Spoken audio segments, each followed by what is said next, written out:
আজকে আমি একটা স্পেশাল গিফট পাইছি একটা স্পেশাল মানুষের কাছ থেকে, এবং এটা যে কতটা স্পেশাল সেটা আসলে স্পেশাল মানুষটাকে না দেখলে বোঝা যাবে না।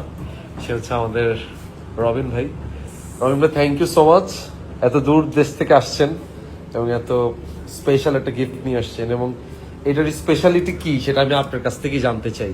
আপনি যদি বলেন এটার স্পেশালিটি কি। আসলে এই গিফটটা আমাদের যখন নেইমার ইনস্টিটিউট জুনিয়রের অকশনে বেশ কিছু প্রোডাক্ট অকশনে নেওয়া হয়, যেটার জন্য আমরা ফান্ড কালেকশন করি, তখন এটা এক পিস ছিল।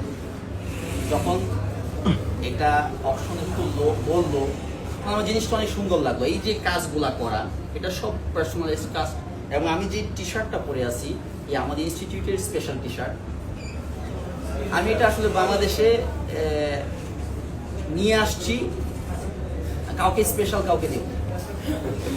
পলাশের সাথে আমার অনেক কিছু মিল আছে, যে কারণে আমি আমার মানে যদি বলি আমি পলাশের ফ্যান বা ফ্রেন্ড বা বাই যেটাই বলো না কেন, ওই এই গিফটটাও ডিজার্ভ করে এবং মন থেকে গিফট আমি ওকে আজকে এখানে দিলাম।